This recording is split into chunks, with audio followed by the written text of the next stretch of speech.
چمکتا چاند ستارہ رہے تو سیف سیور کبو ارسلان بیٹا اور جو فجر کا ٹائم نکلتا جا رہا ہے اور اپنے دونوں بھائیوں عدید اور توصیف کو بھی اٹھا دو ورنہ تمہارے دادا جی چھری سے اٹھائیں گے۔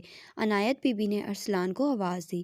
رات بچے دیر تک اپنے گھر اور گلی میں لائننگ کرتے رہے اور ہر طرف پرچم لگا رہے تھے کیونکہ کل 13 اگست تھی، اس لیے بچے 14 اگست کے لیے اہتمام کرتے رہے۔ اس لیے دیر سے سونے کی وجہ سے اب ان کی آنکھ نہیں کھل رہی تھی، جبکہ ننھی اسمارا اور نور فاطمہ ٹائم سے اٹھی ہوئی تھیں اور شور شرابہ کر رہی تھیں۔ اوئے توصیف، عدید اٹھ جاؤ، ابھی جھنڈیوں کا سارا کام رہتا ہے، پھر دھوپ نکل آئے گی۔ عدید اور توصیف آنکھیں ملتے ہوئے فوراً اٹھ گئے۔ نماز اور قرآن پاک کی تلاوت کے بعد بچے اپنے دادا جی کے کمرے میں آ گئے۔ انہوں نے دیکھا تو دادا جی قرآن پاک کے تلاوت میں مشغول تھے۔ وہ چارپائی پر بیٹھ گئے اور ان کے فری ہونے کا انتظار کرنے لگے۔ دادا جی آنکھ چرا کر بچوں کی طرف بھی دیکھ لیتے اور تلاوت بلند آواز میں شروع کر دی۔ پھر تھوڑی دیر بعد وہ فارغ ہو گئے۔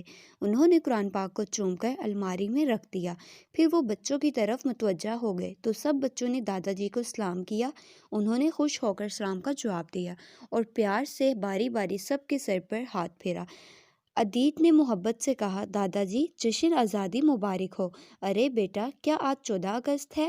جی دادا جی، توصیف نے فوراً جواب دیا اور کہا، دادا جی ہم سب اب جھنڈیاں لگانے لگے ہیں کہ اچانک ہمیں خیال آیا کہ پہلے آپ کو آزادی کی مبارکباد دے دیں اور پھر اپنا کام شروع کریں۔ جیتے رہو اور جاؤ جلدی سے جھنڈیوں کا کام نپٹا لو اور پھر زمین پہ بھی جانا ہے، کپاس کی گوڈی کرنی ہے اور سبزیاں توڑ کر منڈی بھی لے کر جانی ہے۔ دادا جی نے کہا، ہرگز نہیں، آج ہم آزادی منائیں گے اور آج سبزیاں منڈی نہیں لے کر جائیں گے کیونکہ کل شام کو چاچو امجد اور بھائی عرفان نے سبزیاں توڑ لی تھیں۔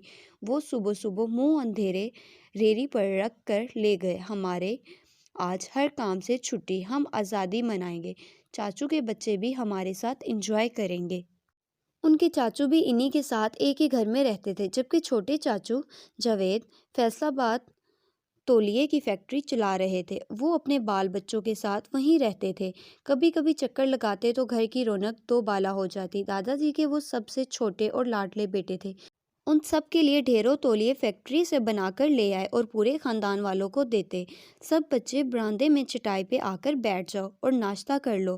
بچوں کے مہمانی تصور خانم نے دروازے سے جھانک کر آواز لگائی اور فوراً فو چکر ہو گئی۔ ان کو عنایت بی بی نے کہا تھا، پیاری تصور ذرا بچوں کو بلا لو، پہلے ناشتہ کر لیں، پھر یہ سب جھنڈیاں لگانے میں مصروف ہو جائیں گے۔ اور جلدی جلدی توے پر پراٹھے بنائی جا رہی تھی۔ گرما گرم پراٹھوں کی خوشبو نے عدید کو پاگل کر دیا اور سب بچوں میں آگے آگے اچھلتا ہوا آ رہا تھا۔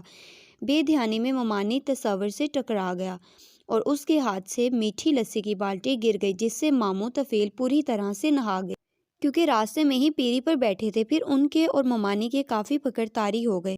طفیل محل پیلا پڑ گیا اور دوبارہ نہانے چلا گیا۔ نانی زبیدہ نے آ کر دونوں کا معاملہ رفع دفع کروایا، جو کہ عنایت بی بی کے پاس بیٹھی دہی کے ساتھ گرما گرم پراٹھے کھا رہی تھی۔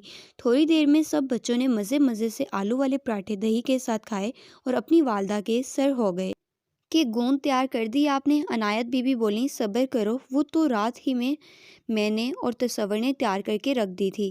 نیم کے درخت کے نیچے پتیلا پڑا ہے، جاؤ جا کر اور جھنڈیاں جوڑ لو۔ خیال رہے ممانی کے کمرے میں یاد سے جھنڈیاں لگانا، اور نہ وہ ناراض ہو جائیں گی اور سارے گھر میں لڑائی مچ جائے گی۔ وہ رات میرے ساتھ اس لائے ہاتھ بٹا رہی۔ پھر جدید اور توصیف بولر میں گوند ڈال کر بیٹھ گئے اور دھاگوں پر رنگ برنگی جھنڈیاں چپکانے لگے، اور زمن، حسان اور ارسلان جھنڈیوں کی لائن سیدھی کرتے جا رہے تھے۔ اوئے نور فاطمہ، جھنڈیوں پہ پانی گرائے جا رہی ہو، اس کو روکو، حسن نے چلاتے ہوئے کہا۔ 3 سالہ نور فاطمہ گلاس میں پانی ڈال کر جھنڈیوں پہ گرا رہی تھی اور خوشی سے اچھل رہی تھی۔ دادا جی گھر میں لگے نیم کے درخت کے نیچے بیٹھے حقہ پی رہے تھے اور یہ سب نظارہ انجوائے کر رہے تھے۔ پاس ہی ان کے سب سے بڑے بیٹے سرور صاحب برہمان تھے۔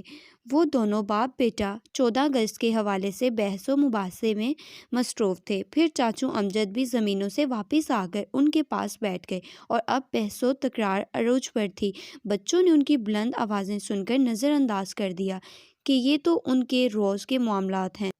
عرفان پتر، پہلا کام ناشتے والا کر لو، ہم نے برتن سمیٹنے ہیں اور تم نہار منہ آم کھانے بیٹھ گئے ہو۔ عرفان نے موقع غنیمت جان کر جلدی جلدی گرم گرم ہی آم کھانے شروع کر دیے۔ باقی سارے بچے جھنڈیوں میں مصروف تھے۔ بیٹا، نہار منہ گرم گرم نہیں کھاتے ہیں، ٹھنڈے کر دیتی ہوں، پھر سارے بچے ایک ساتھ کھا لینا۔ پھر عنایت بی بی اور تصور خانم نے 2 بڑے ٹب میں آم بھگو دیے۔ عدیت سے بھی نہ رہا گیا، وہ بھی جھٹ سے وہ آم اٹھا لیا، ایک جھولی میں رکھ لیا اور دوسرا منہ میں ٹھونس لیا اور ساتھ ساتھ جھنڈیاں جوڑتا جا رہا تھا۔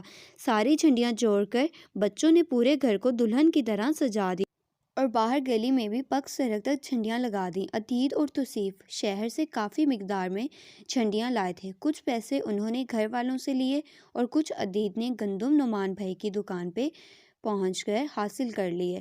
اس لیے سبز ہلالی جھنڈیوں کا کافی انتظام ہو گیا۔